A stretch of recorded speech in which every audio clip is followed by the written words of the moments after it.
Hello students, welcome to Edumentro. আমি তোমাদের চিন্ময় sir. সামনে তোমাদের WBCS এর প্রিলিমস রয়েছে। তো এই প্রিলিমসকে উদ্দেশ্য করে, প্রিলিমসকে টার্গেট করে আমরা ইন্ডিয়ান ইকোনমি যে ইম্পর্টেন্ট যে কোশ্চেন যেগুলো আসতে পারে প্রত্যেকটা চ্যাপ্টার ধরে ধরে আমি তোমাদেরকে সলভ করাবো।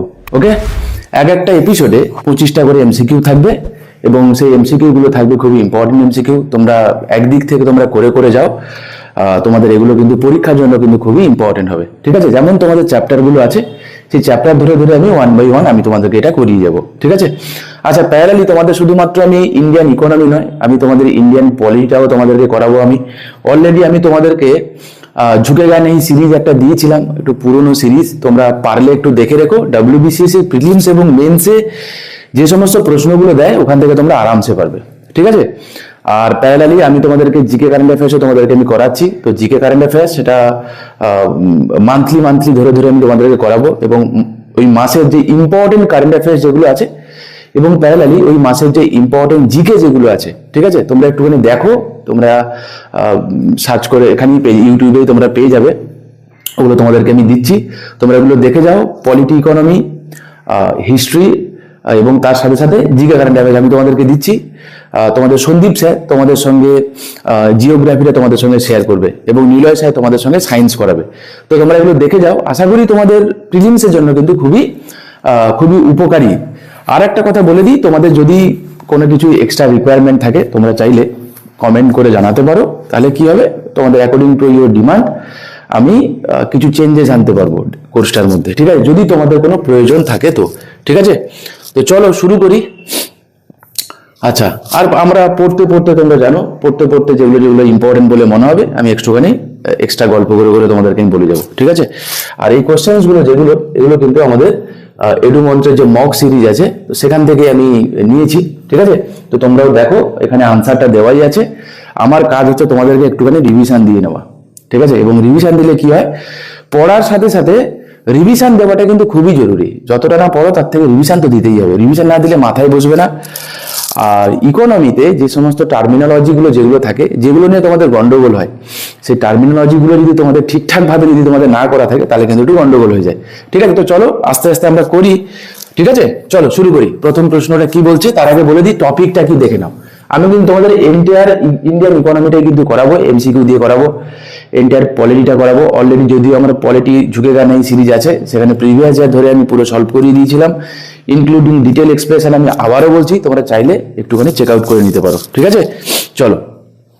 তো আজকে হচ্ছে তোমার types and sectors of economy, economic growth এবং ইকোনমিক ডেভেলপমেন্ট, এর উপরে মোটামুটি কোশ্চেন্স গুলো থাকবে। টোটাল 50টা কোশ্চেন আছে, দুটো পার্টে আসবে। ঠিক আছে, 25টা করে। চলো, বলছে which of the following is not a characteristic of a traditional system. ঠিক আছে, দেখো ইকোনমিক সিস্টেম কাকে বলে, কোনো একটা দেশের তাদের যে প্রোডাকশন, ডিস্ট্রিবিউশন থেকে শুরু করে কনজামশন, তো এইগুলো কিভাবে হয়, কিভাবে পরিচালিত হয়, তো তার উপরে ভিত্তি করে ইকোনমিক সিস্টেমগুলো করা হয়ে থাকে। ঠিক আছে, কখনো তাকে আমরা ট্র্যাডিশনাল ইকোনমিক সিস্টেম বলি, কখনো মডার্ন বলি, আবার কখনো কখনো তাকে আমরা আবার বলি তোমার মিক্সড ইকোনমি, কখনো বলি ক্যাপিটালিস্টিক ইকোনমি, কখনো বলি আমরা সোশ্যালিস্টিক ইকোনমি। তো এখানে জানতে চেয়েছে যে ট্র্যাডিশনাল ইকোনমিক সিস্টেমের কোনটা একটা ক্যারেক্টারিস্টিক নয়, কোনটা একটা বৈশিষ্ট্য নয়, জানতে চেয়েছে।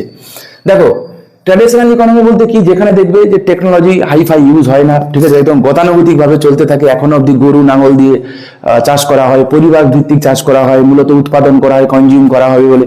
তো এরকম সমস্ত থাকবে। তা কি বলছে বলো তো, based on customs and tradition, ঠিকই আছে।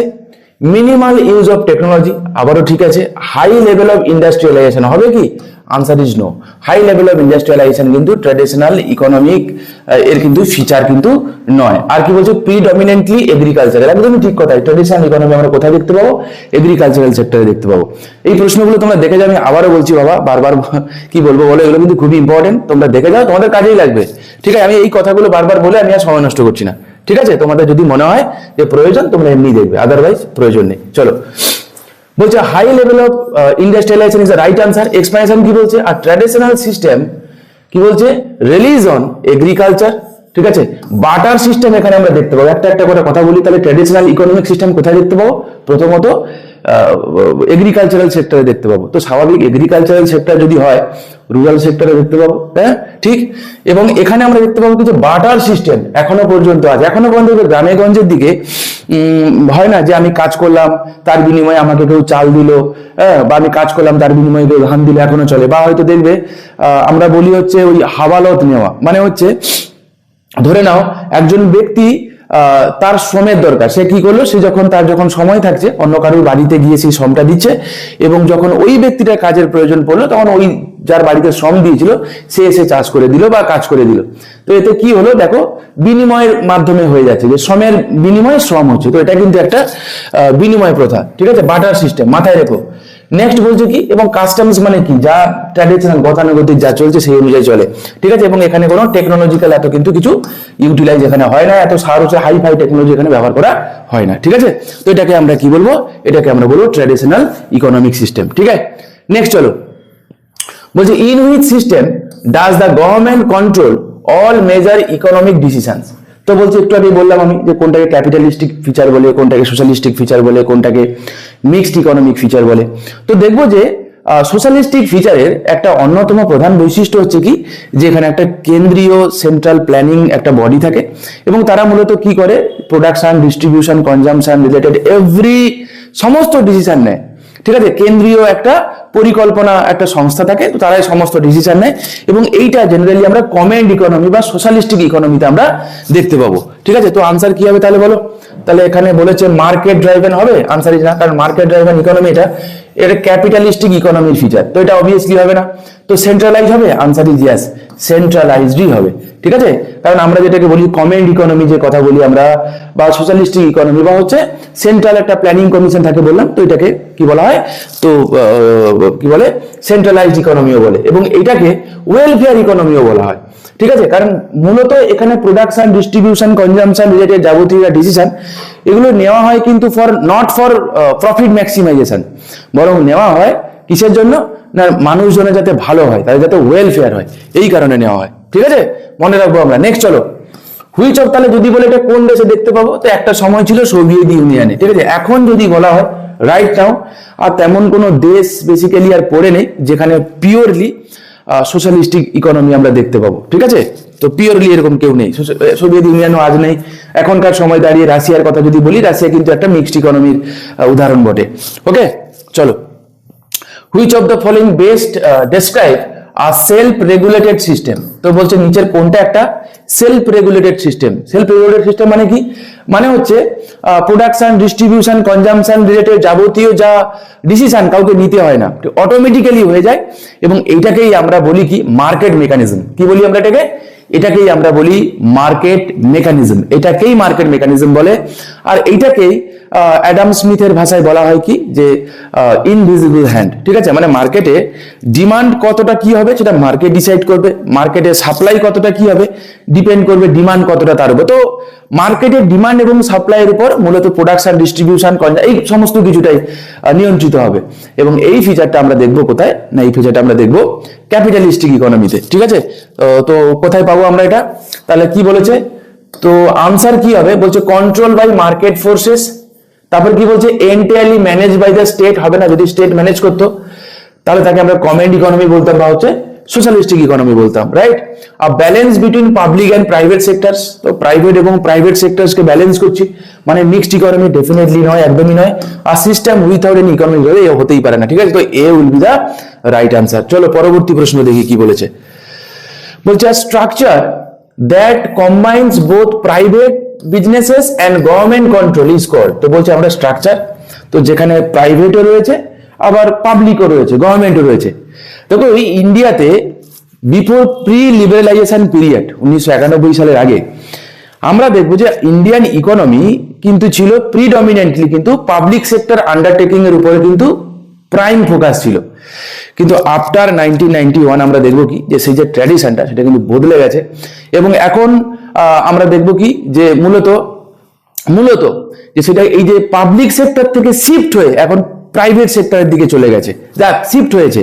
কিন্তু তাই বলে কি ইন্ডিয়ান ইকোনমিতে যে মিক্সড ইকোনমিক অ্যাপ্রোচ সেটা কি উঠে গেছে? তোমাকে যদি প্রশ্ন করা হয় যে প্রি লিবারালাইজেশন পিরিয়ড এবং পোস্ট লিবারালাইজেশন পিরিয়ড। তো তুমি কি মনে করো যে পোস্ট লিবারালাইজেশন পিরিয়ডে যে মিক্সড ইকোনমির যে কনসেপ্টটা তার কি কোনো রকম কোনো চেঞ্জেস এসছে? ইউপিসিতে একবার জানতে চেয়েছিল, ঠিক আছে? তো তোমরা চাইলে এটা কিন্তু ইন্টারভিউর জন্য খুব ইম্পর্টেন্ট প্রশ্ন, আমার কিছু স্টুডেন্টকে এই প্রশ্নগুলো করেছিল, তোমরা চাইলে এগুলো রেডি করে রাখতে পারো, ঠিক আছে? তো পড়ার সাথে সাথে যে যে প্রশ্নগুলো ইন্টারভিউর জন্য গুরুত্বপূর্ণ হবে সেগুলো কিন্তু আমরা আস্তে আস্তে করে আমরা করব। তোমরা নিজেরা রেডি করবে, যদি না পারো কমেন্ট করবে, আমি করিয়ে দেবো, ঠিক আছে? আদৌ যদি তোমাদের কাজে লাগে, যদি না কাজে লাগে বেকার করিয়ে তো লাভ নেই, তাই না? চলো কি বলছে, বলছে আর structure that combines both private এবং, তাহলে বলছে কি, তার মানে কি, আমি যদি এটাকে লিখি পিপিপি মানে পাবলিক প্রাইভেট পার্টনারশিপ, তাই তো? এটা আমরা কোথায় দেখতে পাবো? দেখো সেন্ট্রালাইজ হবে, answer is no. Self regulated হবে, আনসার ইজ নো। তাহলে কি হবে? তাহলে কম্বাইন্ড হবে, ঠিক আছে? According to option C is the right answer, ঠিক আছে? According to option C is the right answer. চলো নেক্সট কি বলছে, তা যদি তোমাকে পরীক্ষায় জিজ্ঞাসা করে যে ইন্ডিয়াতে প্রি লিবারালাইজেশন পিরিয়ডের সময়, তো ইন্ডিয়ান ইকোনমি, তো আবারও বলছি যে পাবলিক সেক্টরের উপর তাদের মানে আমাদের ধ্যান বেশি ছিল। আফটার এলপিজি আমাদের সেইটা কিন্তু শিফট হয়েছে টুয়ার্ডস দেখবো যে কি না প্রাইভেট সেক্টরের দিকে, ঠিক আছে? এবং এর ফলে আমরা একটা স্ট্র্যাটেজি নিয়েছি, তোমাদের আশা করি জানা আছে, এলপিজি মডেল, ঠিক আছে? কি নিয়েছি আমরা?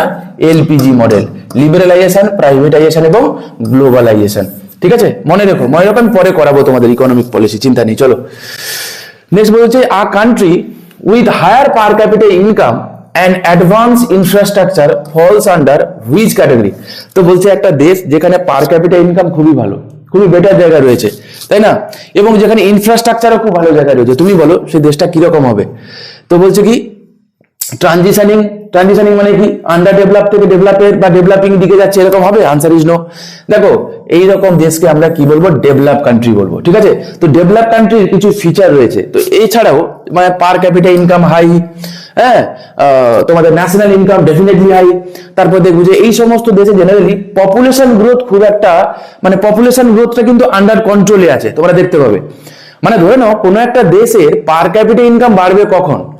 দেখা যাবে যে পপুলেশন বাড়ছে ধরে নাও 10% হারে, কিন্তু ন্যাশনাল ইনকাম বাড়ছে 5% হারে, তাহলে কি পার ক্যাপিটা ইনকাম বাড়বে? আনসার ইজ নো, ডেফিনেটলি না। কিন্তু যদি উল্টোটা হয়, দেখা যাবে ন্যাশনাল ইনকাম বাড়ছে 10% হারে, পপুলেশন বাড়ছে 5%, অনেক পপুলেশন, ঠিক আছে? চলো জাস্ট আমি উদাহরণ দেওয়ার জন্য বলছি, 5% হারে, তাহলে কি বুঝবো যে না এদের দেশের পার ক্যাপিটা ইনকাম বাড়ছে ডেফিনেটলি। তাহলে কি মোরাল অফ দ্য স্টোরি, আমরা দেখবো কি যে মাথা পিছু আয় বা ইকোনমিক গ্রোথের জন্য, হ্যাঁ, বা যখন আমরা পার ক্যাপিটা ইনকাম যখন আমরা মেজার করব, তখন কিন্তু এই দুটো জিনিস আমাদেরকে মাথায় রাখতে হবে, যে ইকোনমিক গ্রোথ কি হারে হচ্ছে এবং পপুলেশন গ্রোথ কি হারে হচ্ছে, ঠিক আছে? যদি দেখা যায় যে পপুলেশন গ্রোথ যা হারে হচ্ছে তার থেকে ইকোনমিক গ্রোথ বেশি হারে হচ্ছে, তাহলে বুঝবে অ্যাকচুয়ালি ইকোনমিক গ্রোথটা হচ্ছে। যদি না হয় তাহলে বুঝবে না অ্যাকচুয়ালি ইকোনমিক গ্রোথটা কিন্তু হচ্ছে না। আর ডেভেলপ কান্ট্রি যেগুলো রয়েছে তাদের কিন্তু পপুলেশন গ্রোথ কিন্তু দেখবো যে তাদের একটা সীমার মধ্যে থাকে, number 1। Number 2, human development index, মানব সম্পদ উন্নয়নের যে কটা ইন্ডিসেস রয়েছে, হেলথ ফেসিলিটি বলো, এডুকেশনের কথা বলো, পার ক্যাপিটা ইনকামের কথা বললাম, স্যানিটেশন বলো, বাকি নর্মাল যেগুলো মানে যেগুলো মোটামুটি হিউম্যান ডেভেলপমেন্ট রিলেটেড যেগুলো ইন্ডিসেস রয়েছে সবকটা দেখবো এই সমস্ত দেশে কিন্তু খুব ভালো জায়গায় রয়েছে। ডেনমার্ক বলো, সুইডেন বলো, হ্যাঁ, সুইজারল্যান্ড বলো, যে কোনো ইউরোপিয়ান কান্ট্রিগুলো যেগুলো জেনারেল দেখি তাদের দেখবো কি এগুলো অনেক বেটার জায়গায় রয়েছে, ঠিক আছে? তো এগুলোকে আমরা কি বলবো না, এগুলোকে আমরা ডেভেলপ কান্ট্রি বলবো। নেক্সট চলো, a system with no external trade is called. তো বলছে যদি এরকম একটা দেশ থাকে যে দেশ না তো ইম্পোর্ট করে না তো এক্সপোর্ট করে, ঠিক আছে, কোনো রকম কোনো ইম্পোর্ট এক্সপোর্ট করে না, তো এরকম টাইপের কান্ট্রিকে বা কি বলবো আমরা, তাকে আমরা ক্লোজ ইকোনমি বলি। এটা অলরেডি WBCS এর প্রিভিয়াস ইয়ারে এসে যাওয়া একটা প্রশ্ন। হাল ফিলহালে তোমরা যদি একটু স্টাডি করো দেখতে পাবে যে কোয়েশ্চেন পেপার গুলো না, তার যে ধরনগুলো কিন্তু পাল্টে গেছে, টপিক গুলো একই আছে কিন্তু কোশ্চেন গুলো একটুখানি অন্যরকম অ্যাঙ্গেলে জিজ্ঞাসা করছে। তো আমিও তোমাদেরকে বলবো যখন পড়াশোনা করবে একটুখানি চোখ কান খোলা রেখে পড়াশোনা করো, তাতে কি হবে যদি কোশ্চেন গুলো একটু বাকিও আসে তাই তোমরা আনসার করতে পারো, ঠিক আছে? চলো নেক্সট কোশ্চেন দেখি একটুখানি। আচ্ছা এরকম কি কোনো দেশ রয়েছে,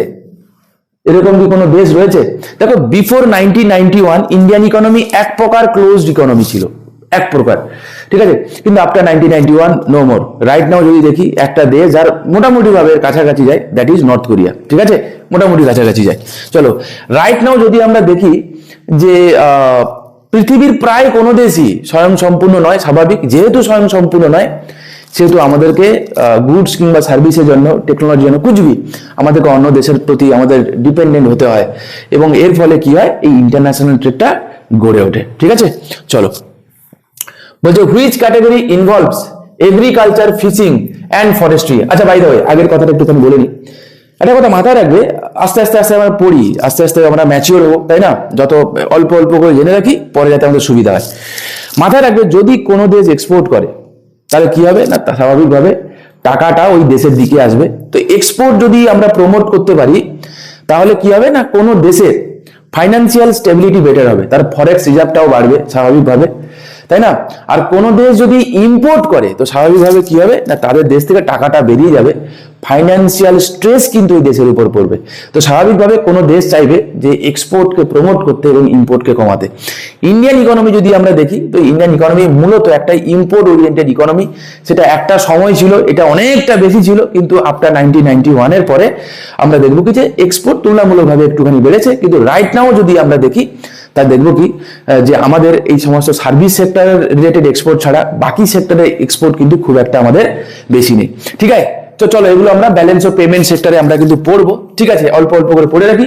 তাহলে এইটুকু তো আমরা জেনে রাখি যে এক্সপোর্ট যদি আমরা করি তাহলে টাকাটা আমাদের দিকে আসবে, তাই না? তো সেটাকে আমরা বলবো কি যে ক্রেডিটেড সাইড, আমাদের ক্রেডিট হলো যদি আমি এক্সপোর্ট করলাম, রাইট। আর যদি আমি ইম্পোর্ট করি তাহলে কি হবে না, আমার ডেবিটেড হয়ে গেল ব্যালেন্স অফ পেমেন্টের অ্যাকাউন্টে, ঠিক আছে। তো balance of payment K measure করে বলো তো? বেসিক্যালি ব্যালেন্স অফ পেমেন্ট কাকে বলে, যে প্রথম দেখছো তাকে বলছি।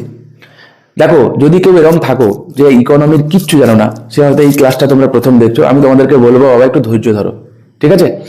কমেন্ট করে জানিও একটু ধৈর্য ধরো, কারণ আমাদের অনেকটা লম্বা রাস্তা, ঠিক আছে। অল্প অল্প অল্প অল্প করে পড়ে যাই, কোনো একটা ভিডিও একটা এমসিকিউ দিয়ে তো আর চেঞ্জ হয় না, কিন্তু একটা একটা কন্টিনিউয়াস স্টাডির মধ্যে যদি আমরা থাকি, একটুখানি যদি বুঝি, তাহলে অল্প অল্প করে গেলে সম্ভব, অল্প অল্প করেই হয়। একদিনে হয়তো অনেকটা হবে না, কম কম কম কম করে একদিন অনেকটা হবে, এটা ঠিক কথা, কিন্তু তোমাকে লেগে থাকতে হবে। চলো ঠিক আছে। আচ্ছা হ্যাঁ, ব্যালেন্স অফ পেমেন্টের কথা বলছিল। ব্যালেন্স অফ পেমেন্ট বলতে বোঝায় যে এটা একটা সিস্টেমেটিক রেকর্ড। আরেকবার রিপিট করছি, এটা একটা সিস্টেমেটিক রেকর্ড। কার সিস্টেমেটিক রেকর্ড? না, it is a systematic record of economic transaction, ঠিক আছে। নন ইকোনমিক ট্রানজাকশন হলে হবে না, ঠিক আছে।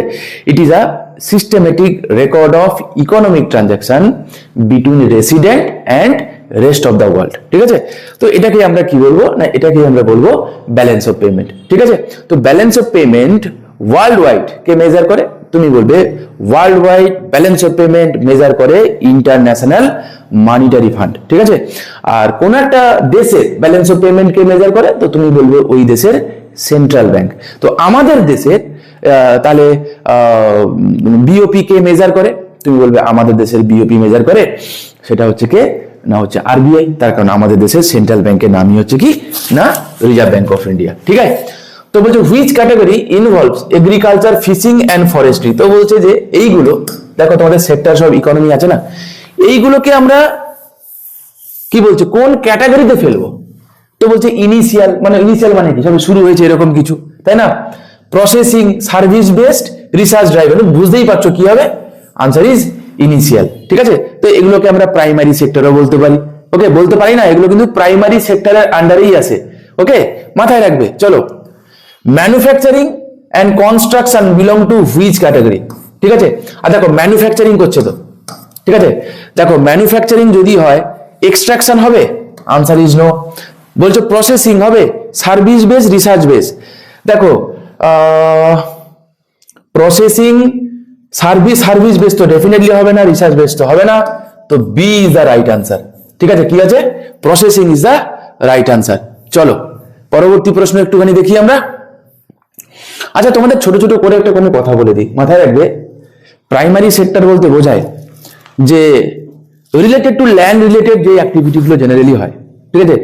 ল্যান্ড বলতে আমরা যা বুঝি, ইকোনমিতে ইকোনমি বলবো না, ইকোনমিক্স বলি, কারণ এই কথাটা রিকার্ডো দিয়েছিলেন ল্যান্ডের ডেফিনেশনটা, এবং সেটা ইকোনমিতে ইউজ করা হয় না, ইকোনমিক্সের ভাষায় ইউজ করা হয়।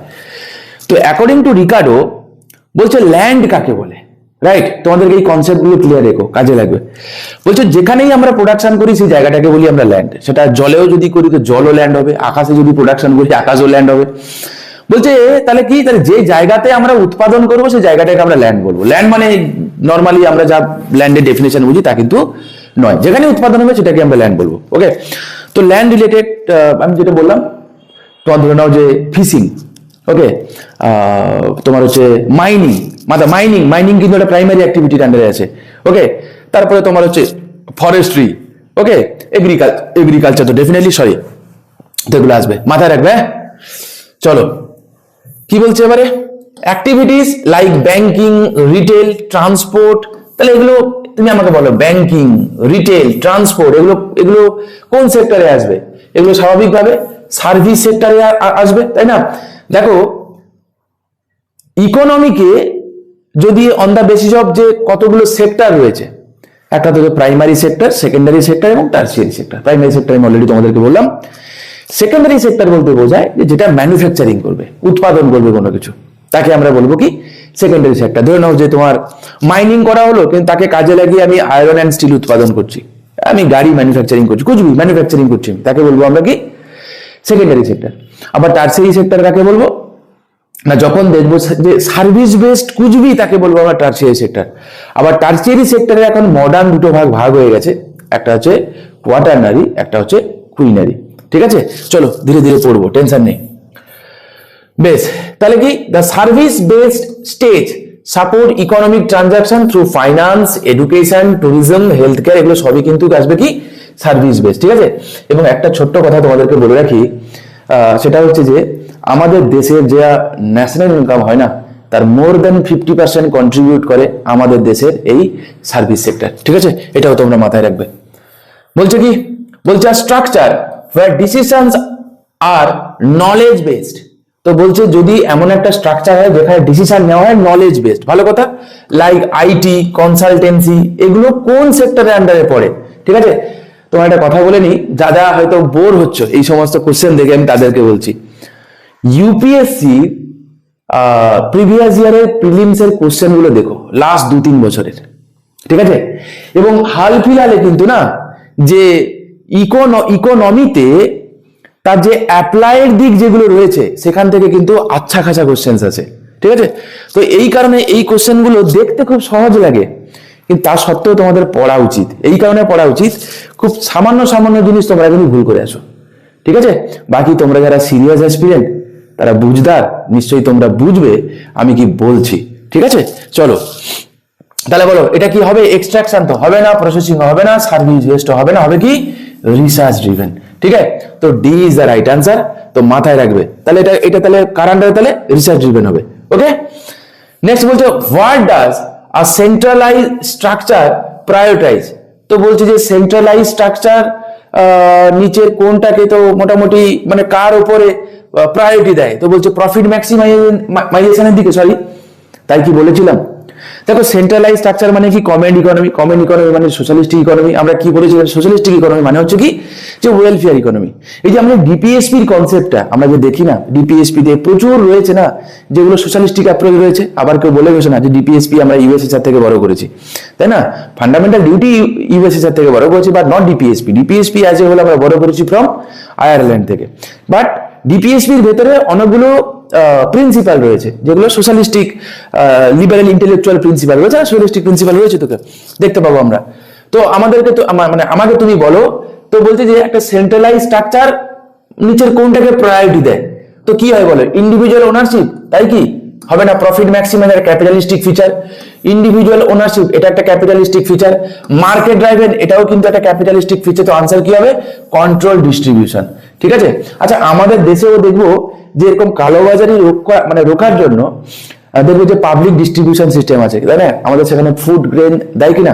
তো এইগুলো কিন্তু যাতে ব্ল্যাক না হয় সেই জন্য সরকারও কিন্তু ব্যবস্থা করে রেখেছে। চিন্তা করার কোনো কারণে, তুমি কত ব্ল্যাক করবে করো, আমার কাছেও ইনস্ট্রুমেন্ট আছে, আমি চাইলে এটাকে বিন্দাস এটাকে কন্ট্রোল করতে পারি।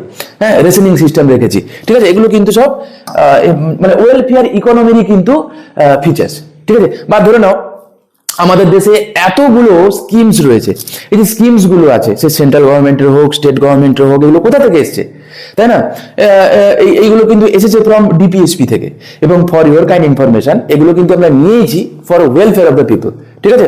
তো মানুষজনের আমরা ওয়েলফেয়ার করবো বলে কিন্তু আমরা নিয়েছি, এবং এগুলো কিন্তু আরো একটা কারণে নিয়েছি। আমরা পড়েছি না যে equitable distribution of material resources, পড়েছি না আমরা? তো যাতে এই রিসোর্সটাকে যাতে ইকুইটেবল ডিস্ট্রিবিউট করা যায়, সেই দিকেও আমরা ধ্যান দিয়ে এগুলো করেছি। বাট বাকি কি হয় না হয় পরের কথা, কনস্টিটিউশন কি বলে সেটা বড় কথা, ঠিক আছে? চলো পরবর্তী প্রশ্ন দেখি। Which organisation publishes global human development ranking, ঠিক আছে? তো বলছি যে মানে হিউম্যান ডেভেলপমেন্ট ইন্ডেক্স, ঠিক আছে? হিউম্যান ডেভেলপমেন্ট ইন্ডেক্স কে পাবলিশ করে, ঠিক আছে? দেখো এই বছর 2025 সালে ইন্ডিয়ার এইচডিআই র্যাঙ্ক কত বলো তো? 130, ঠিক আছে? এবং এর ভ্যালু কত? 0.685 সম্ভবত, তাহলে একটুখানি চেক করে আমাকে জানিয়ে তো, ঠিক আছে? যে ভ্যালুটাও কিন্তু জেনে রেখো, সম্ভবত 0.684 কি 685, একটুখানি দেখে নিও এটা, ঠিক আছে? এটা কিন্তু খুবই খুবই খুবই খুবই খুবই ইম্পর্টেন্ট। কতবার বললাম আমি?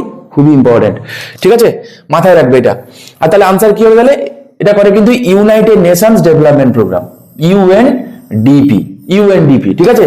এর আন্ডারে তিনখানা প্রধান ইন্ডিসেস আছে, তিনখানা ইন্ডিস মানে তিনখানা ফ্যাক্টরের উপর ভিত্তি করে এইচডিআই করা হয়। মাথায় রাখবো আমরা এইভাবে, আমরা বেঁচে থাকবো, আমরা পড়বো, আমরা কামাবো, বাস। বেঁচে থাকবো মানে লাইফ এক্সপেক্টেন্সি, আমরা পড়বো মানে হচ্ছে এডুকেশন, আর একটা কামাবো মানে হচ্ছে পার capita income in US dollar, ঠিক আছে? তো এই তিনটের উপর ভিত্তি করে কিন্তু করা হয়, মাথায় রাখবে, ওকে? আর ওয়ার্ল্ড ট্রেড রিপোর্ট তোমরা, আচ্ছা ওয়ার্ল্ড ব্যাংক কি পাবলিশ করে? যদি তোমাকে বলে যে ইন্টারন্যাশনাল মনিটারি ফান্ড কি কি রিপোর্ট পাবলিশ করে, এগুলো কিন্তু পরীক্ষায় আসা কিন্তু। আচ্ছা ওয়ার্ল্ড ইকোনমিক আউটলুক কে পাবলিশ করে? তোমরা আমাকে কমেন্ট করে জানাবে, ঠিক আছে? আমার সাথে সাথে তোমরাও একটুখানি পার্টিসিপেট করো। পার্টিসিপেট না করলে এই পড়াটা বড্ড মনোটোনাস লাগে, তাই পার্টিসিপেট করলে তোমরা যদি কমেন্ট করো তো বুঝতে পারো যে তোমাদের আদৌ কাজে লাগছে কিনা, ঠিক আছে? চলো জানিও, ঠিক আছে? চলো নেক্সট আসো। The main goal of structured system is to, তো বলছে যে স্ট্রাকচার্ড সিস্টেমের প্রধান গোল কি, ঠিক আছে?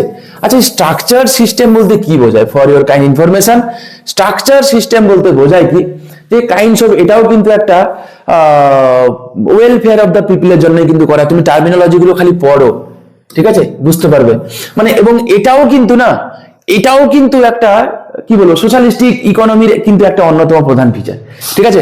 আচ্ছা দেখে বলো তো কি হতে পারে? ইনক্রিজ পলিটিক্যাল পাওয়ার, ensure wealth distribution, 100% sure, ensure wealth distribution, ঠিক আছে?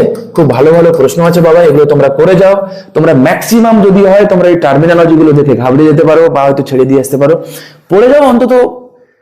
আগে পড়ো, তারপরে কি হবে না হবে পরের কথা, ঠিক আছে? সব জিনিসের এত অ্যাড দেওয়ার কোনো দরকার নেই, আগে ভালো করে পড়ো তো, ঠিক আছে? আগে পড়ো। আমি অনেকেই দেখি কোন একটা সম্পর্কে দুমদাম করে কমেন্ট করে দেয়, যখন আমি প্রশ্ন করি তুমি কি পড়ে দেখেছো, তখনই বলে যে না স্যার আমি পড়িনি। তা তুমি যদি না পড়ে থাকো, তুমি যদি কোনো একটা বিষয়কে বিচারই না করে থাকো, তা দুমদাম করে কমেন্ট করার কি প্রয়োজন আছে বলো? মাথায় রাখবে তুমি কিন্তু একজন সিভিল সার্ভেন্ট হবে, ঠিক আছে? একজন সিভিল সার্ভেন্টের বিহেভিয়ার কিন্তু এরকম হয় না, তাই না? সাধারণ মানুষ নয় কিন্তু, আবারও বলছি তুমি কিন্তু একজন সিভিল সার্ভেন্ট হবে। আর ফর ইউর কাইন্ড ইনফরমেশন, একটা কথা তোমাদেরকে বলে রাখি, আমি আমার লাস্ট 10 বছর ধরে আমি যা শিখেছি তাই আমি তোমাদের সঙ্গে শেয়ার করছি। সেটা হচ্ছে এই যে তুমি যখন ইন্টারভিউ দিতে যাবে না, ইন্টারভিউতে আমরা বলি কথাটা অ্যাকচুয়ালি পার্সোনালিটি টেস্ট। পার্সোনালিটি কোনো কোচিং সেন্টার তৈরি করে না বাবা। তোমাকে এক কথা বলে দিই, কথাগুলো হয়তো খুব খারাপ লাগতে পারে, মনে হতে পারে কি সব বলছে লোকটা, তাই না? এরকম আবার হয়, আমি অমুক জায়গায় গেছিলাম আমাকে বানিয়ে দিয়েছে। পার্সোনালিটি কিন্তু বাবা তোমাকে ট্রেনিং দিয়ে কিছু করা যেতে পারে, যে তুমি এভাবে বসবে, এভাবে কথা বলবে, এইভাবে হবে।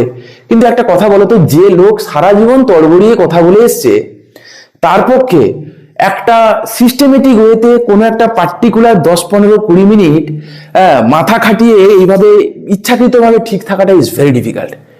একটুখানি উল্টোপাল্টা প্রশ্ন দেবে, তখনই দেখবে তোমার এই নিজস্ব সত্তাটা বেরিয়ে আসবে, ঠিক আছে? এই জন্য না, এই যে পার্সোনালিটিটা কিন্তু এটা একদিনে তৈরি হয় না, এটা একটা লং ফেজ, ধীরে ধীরে ধীরে ধীরে ধীরে ধীরে কিন্তু এটা তৈরি হয়। কোনো কোচিং সেন্টার বাবা কিন্তু এই পার্সোনালিটি তুমি তৈরি করতে পারে না। বা কোনো বাবার কাছে গেলাম, একটা তাবিজ দিয়ে দিল, হ্যাঁ, বা একটা এমন কিছু করে দিল যে তুমি সকাল থেকে তুমি ফিল করছো যে তুমি একজন ডেপুটি ম্যাজিস্ট্রেট হয়ে গেছো, ডেপুটি কালেক্টর হয়ে গেছো, ডিএমডিসি হয়ে গেছো কোনো জায়গায়। এরকম হয় বাবা? এরকম হয় না, এরকম হয় না বাবা, ঠিক আছে? কিন্তু তুমি যদি আজ থেকে শুরু করো যে আমি তৈরি করছি একদম ইন্টারভিউর জন্য, এবং বোকামি করো না বাবা। ইন্টারভিউ জিনিসটা খুব ছোট, কিন্তু ইন্টারভিউ এর জন্য তোমাকে প্রিপারেশন নিতে গেলে তোমাকে যে লেভেলে স্টাডি করতে হয় না বাবা, সেটা কিন্তু এরকম 10 বার পিলি আর এরকম অন্তত পক্ষে 10 বার মেন্স ক্লিয়ার হয়ে যাবে। মজা করছি না আমি, ঠিক আছে? যে লেভেলে মেন্টাল জিনিস তোমাদের প্রয়োজন হবে, কি পড়তে হয় না বলো না।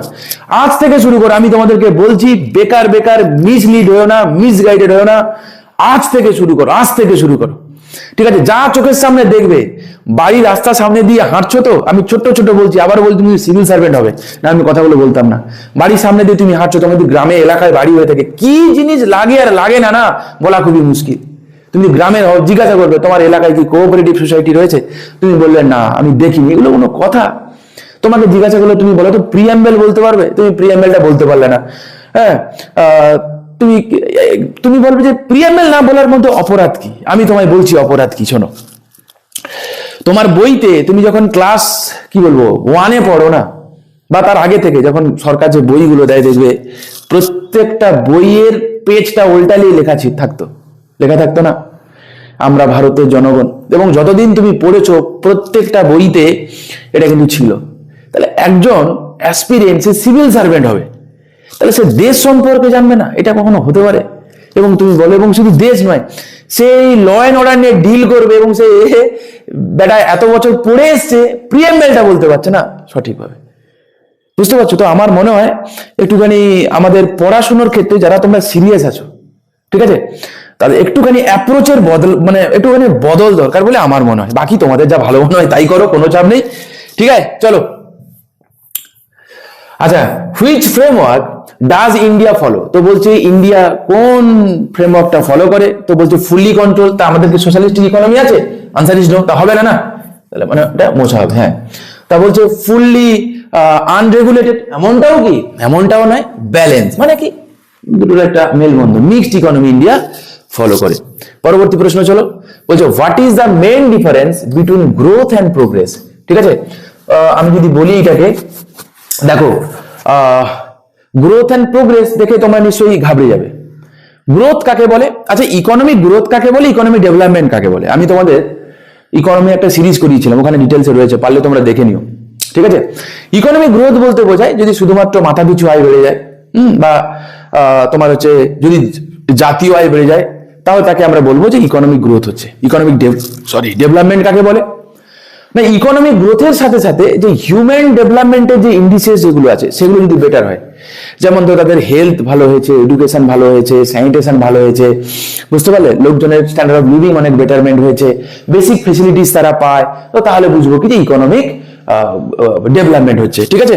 তো তুমি আমাকে বলো তাহলে কোনটা হবে answer? Growth measure overall improvement? না, ওভারঅল ইমপ্রুভমেন্ট তো ডেভেলপমেন্ট মেজার করে, তো হবে না। Progress is only GDP base, একদমই না। দেখো একটা কথা মাথায় রাখবে, ইকোনমিক গ্রোথকে কিন্তু মেজার করা যায়, ঠিক আছে, মানে কোয়ান্টিফাই করা যায়। ইকোনমিক ডেভেলপমেন্টকে কিন্তু মেজার করা যায় না, তাকে কিন্তু কোয়ান্টিফাই। আচ্ছা, আমি যদি বলি ওকে দেখতে খুবই সুন্দর, কিন্তু কতটা সুন্দর? একটা মিষ্টি খেয়ে আমার খুব ভালো লাগলো, শীতে জয়নগরে একটা মোয়া খেলাম, মোয়া খেয়ে আমার খুবই ভালো লাগলো, কিন্তু ভালোটা ঠিক কতটা ভালো সেটা তো আমি বলতে পারবো যে 10 টাকার মতো ভালো লেগেছে, 11 টাকার মতো ভালো লেগেছে। তো এইগুলোকে বলা হয় ইকোনমিক্সের ভাষায়, ইকোনমি নয়, ইকোনমিক্সের ভাষায় এগুলোকে বলা হয় ইউটিলিটি, ঠিক আছে? তো এই ইউটিলিটি যত আমি বেশি ইউজ করব, পার কি বলবো, মার্জিনাল ইউটিলিটি আস্তে আস্তে কমতে থাকে। ছাড়ো, এটা একটু অন্যরকম জিনিস, প্রয়োজন নেই, দরকার নেই, ঠিক আছে? তার নেক্সট কি বলছে? Growth focuses on income while progress include quality of life. হাতে থাকা যাক, প্রোগ্রেস ইজ শর্ট টার্ম, একদমই নয়। ইকোনমিক গ্রোথ কিন্তু শর্ট টার্মে অ্যাচিভ করে যায়, ইকোনমিক ডেভেলপমেন্ট কিন্তু একটা লং টার্ম গল্প, ঠিক আছে? তো ডিটেলস আমি তোমাদেরকে বলছি, হ্যাঁ, দেখে রেখো। পরবর্তী প্রশ্ন চলো, কি বলছে দেখি।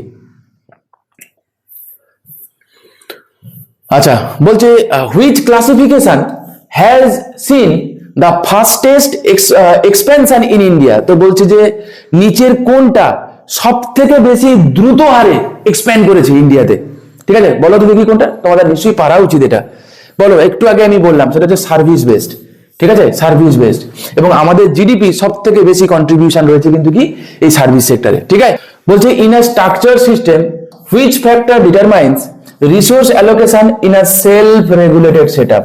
তো mind it, self regulated setup মানে কি, নিজের থেকে রেগুলেট হচ্ছে মানে কি, মানে হচ্ছে মার্কেট মেকানিজম মানে কি, ক্যাপিটালিস্টিক ফিচার, এরকম তো মাথায় আসতে থাকবে। বিন্দাস আনসার হবে, তুমি বলো এদের মধ্যে কোনটা আমি বলো তো। তো বলছে যে গভর্নমেন্ট ইন্টারভেনশন করবে কি না, গভর্নমেন্ট ইন্টারভেন্স করবেই না। এবং যদি গভর্নমেন্ট ইন্টারভেন্স না করে, যে ক্যাপিটালিস্টিক ইকোনমিতে দেখা যায়, সেইটাকে বলা হয় লেইসেজ ফেয়ার ইকোনমি। কি বলে, আই রিপিট, লেইসেজ ফেয়ার ইকোনমি। এবং লেইসেজ ফেয়ারের যে কনসেপ্টটা, এটা দিয়েছিলেন অ্যাডাম স্মিথ। তোমরা নিশ্চয়ই ওয়েলথ অফ নেশনস বইটা নাম শুনে থাকবে। ঠিক আছে, ওয়েলথ অফ নেশনস বইটা যদি তোমরা পড়ো না, যদি কখনো কেউ সময় এবং সুযোগ পাও, আমি তোমাদেরকে রিকোয়েস্ট করব একবার ওয়েলথ অফ নেশনস বইটা পড়ে দেখো। আশা করি তোমাদের যে কি বলবো এই চিন্তা ভাবনার স্তর একদম এদিক ওদিক হয়ে যাবে, বিশ্বাস করো। আর তোমরা যদি চাও যে এই ওয়েলথ অফ নেশনসটাকে পড়তে জানতে, কারো মাথায় চলতেই পারে যে স্যার ডাব্লিউবিসি এর জন্য কি পড়ার কোনো প্রয়োজন রয়েছে? দেখো, এই ওয়েলথ অফ নেশনের উপর ভিত্তি করে একটা বাইবেল বলা হয়, এমনি এমনি নয়। তোমরা যে জিনিসগুলো পড়ো তার লাইভ এক্সাম্পল, লোকটা কবে লিখে গেছিল ভাবো, 1770-এর দশকে, সেই সময়কার বই। এবং আজও 2026-এ দাঁড়িয়ে এই বইটা ঠিক সমানভাবে প্রাসঙ্গিক।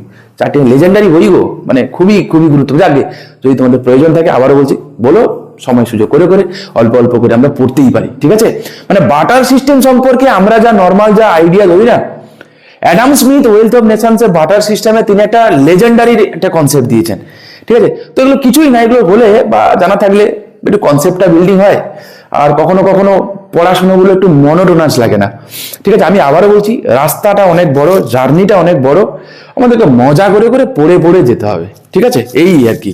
চলো, আর এই গল্পগুলো আমি ইচ্ছে করে তোমাদের সাথে করছি, এমনটা নয়, টাইম পাস করার জন্য নয়। শুধু ওই কয়েকটা জিকে পড়ে যাওয়াকে আমার মনে হয় না পড়া বলে, কিন্তু কিভাবে পড়বো সেই অ্যাপ্রোচটাও জানাটা সমানভাবে গুরুত্বপূর্ণ। ঠিক আছে, তা কি হবে বলো বলো। বলছে কাস্টম অ্যান্ড ট্র্যাডিশন, এটাও তো হবে না, demand and supply is the right answer, so C will be the right answer. পরবর্তী প্রশ্ন কি বলছে দেখি, in a fully control framework what is the main drawback. আচ্ছা, বলেছে ফুললি কন্ট্রোল ফ্রেমওয়ার্ক মানে কি, মানে কি দেখো, ফুললি কন্ট্রোলড ফ্রেমওয়ার্ক বলেছে, what is the main drawback, বেশ ভালো কথা। আচ্ছা, ফুললি কন্ট্রোল ফ্রেমওয়ার্ক মানে কি? প্রথমত এটা, এখানে টার্মিনোলজি খেলা রয়েছে।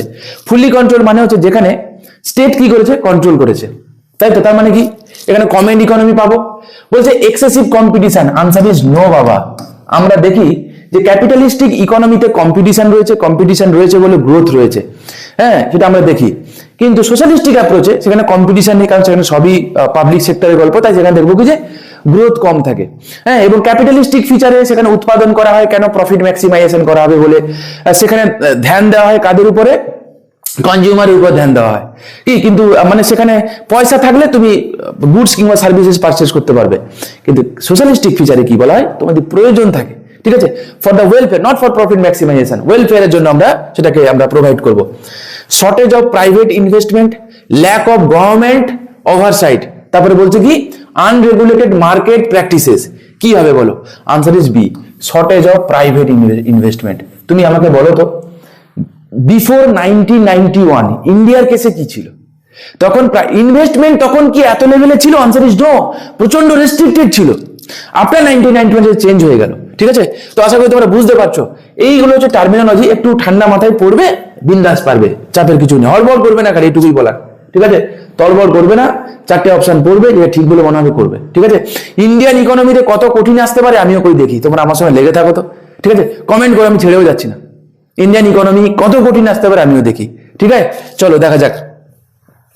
Which factor is most important in defining a countries progress. তো বলছে which factor is most important in defining a countries progress. কি করে বুঝবো কোন একটা কান্ট্রি প্রোগ্রেস করছে কিনা, কি দেখে বুঝবো কোন ফ্যাক্টরটা?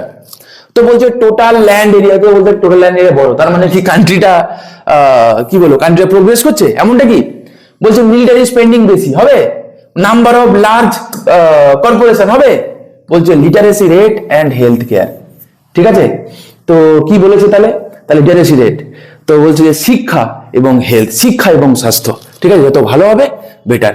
চলো নেক্সট কি বলছে, which framework prioritises social welfare over profit. তো বলো সোশ্যাল ওয়েলফেয়ার দিকে ধ্যান দিয়েছে রাদার দ্যান প্রফিট। আনসার কি হবে গো, আনসার কি হবে, B is the right answer, that is centralize, বা যেটাকে আমরা কি বলি সোশ্যালিস্টিক ইকোনমি, হচ্ছে কমান্ড ইকোনমি। ঠিক আছে, পরবর্তী প্রশ্ন বলছে a country transitioning from agriculture based activities to manufacturing is experiencing a shift from. তো বলছে a country transitioning from agriculture based to manufacturing, তাকে তাহলে আমরা কি বলবো, তো বলছে এক্সট্রাকশন টু সার্ভিস, তাই কি হবে, ফার্স্ট থেকে সার্ভিস মানে তো থার্ড হয়ে গেছে, হবে না, বলছে এক্সট্রাকশন টু প্রসেসিং, ইয়েস বাবা, this is the right answer, primary to secondary. Okay, চলো একটা কথা মাথায় রাখবে, যত একটা দেশ আস্তে আস্তে ডেভেলপমেন্টের দিকে এগোবে না, তত দেখবো যে লোকজনের যে এনগেজমেন্ট আস্তে আস্তে প্রাইমারি সেক্টর থেকে সেকেন্ডারি সেক্টর বাড়বে, সেকেন্ডারি থেকে টারসিয়ারি সেক্টরে বাড়বে। কিন্তু আমাদের দেশ হয়ে গেছে এটা অন্যরকম, একদম প্রাইমারি থেকে ডাইরেক্ট টারসিয়ারি হয়ে গেছে আমাদের দেশে। তো এটা একটা অন্যরকম গল্প, এটাও পরীক্ষায় আসে আর কি, তো মাথায় রেখো। The most advance stage in modern economics is, তো বলছে মোস্ট অ্যাডভান্স স্টেজ কোনটা, কি হয় বলো, বলছে যে এক্সট্রাডিকশন, প্রসেসিং, সার্ভিস বেসড, নাকি ডিসিশন মেকিং। তো স্বাভাবিকভাবে কি হবে, decision making is the right answer. পরবর্তী প্রশ্ন দেখি কি বলেছে, আজকে এই 25টা করব। কি বলেছে, বলছে which factor best indicates a high standard of living. তো বলছে নিচের কোনটা হাই স্ট্যান্ডার্ড অফ লিভিং কে ইন্ডিকেট করে, বলছে হাই মিলিটারি এক্সপেন্ডিচার হবে, হবে না, লো ইনফ্লেশন রেট হবে না, হাই হিউম্যান ডেভেলপমেন্ট ইন্ডেক্স, দেখা যাক লো ইনপুট ডিপেন্ডেন্সি না, দেখো আচ্ছা low import dependency, my mistake sorry. আচ্ছা তো আনসার কি হবে, তো best indicates a high standard of living. তো ভালো কথা, হিউম্যান ডেভেলপমেন্টের মধ্যে আমরা কি কি দেখেছিলাম, আশা করি তোমাদের মনে আছে, এডুকেশন দেখেছিলাম, তাই না, মনে আছে, লাইফ এক্সপেক্টেন্সি দেখেছিলাম, পার ক্যাপিটা ইনকাম দেখেছিলাম। তো এগুলো হচ্ছে কি হাই স্ট্যান্ডার্ড অফ লিভিং এর কি উদাহরণ, রাইট। এইচডিআই তাহলে কে পাবলিশ করে, আবারও বলছি ইউএনডিপি। চলো মাল্টি ডাইমেনশনাল পভার্টি ইন্ডেক্স কে পাবলিশ করে, ওয়ান্স এগেইন ইউএনডিপি, মাথায় রেখো। বলছে in a structure system what role are regulatory authority play. তো বলছে একটা স্ট্রাকচার সিস্টেমে রেগুলেটরি অথরিটি কোন রোলটা প্লে করে, তার মানে কি structure system, in a structure system what role does a regulatory authority play. তো removing competition, base, ensuring economic stability, promoting monopoly, controlling all private businesses. দেখো এগুলো হবে না, কি হবে, এনসিওরিং ইকোনমিক স্টেবিলিটি। ঠিক আছে, দেখো প্রত্যেকটা দেশই চায় কুছ ভি হয়ে যায় ইকোনমিক স্টেবিলিটি যেন থাকে, মানে সেটা আনস্টেবল যেন না হয়, গন্ডগোল হয়ে যাবে পুরো। ঠিক আছে, চলো পরবর্তী প্রশ্ন এবং আজকের মতো লাস্ট প্রশ্ন, which sector is known for technological research and innovation. তো বলছে টেকনোলজিক্যাল রিসার্চ এবং ইনোভেশন কে করে, দেখো এগুলো কোনোটাই হবে না, আনসার কি হবে, নলেজ বেসড। ঠিক আছে, তো চলো এই ছিল বাছাই করা economic growth and economic development থেকে টোটাল হচ্ছে তোমার 25টা আপাতত দিলাম। নেক্সট ভিডিওতে আমি আরো 25টা তোমাদের সঙ্গে আমি আলোচনা করব। তোমাদের যদি ভালো লেগে থাকে তোমরা চাইলে চ্যানেলটাকে সাবস্ক্রাইব করতে পারো, লাইক করতে পারো, কমেন্ট করে তোমাদের মতামত জানাতে পারো, এবং তোমাদের বেশ কিছু প্রশ্ন করেছি তোমরা চাইলে নিচে কমেন্ট করো। আর প্যারালি আমিও যেমন তোমাদেরকে পড়িয়ে যাচ্ছি, তোমরাও কিন্তু আমার সাথে পড়ে যাও, দেখা যাক কি হবে, দেখা যাবে। ঠিক আছে, চলো ভালো থেকো, দেখা হচ্ছে নেক্সট ভিডিওতে।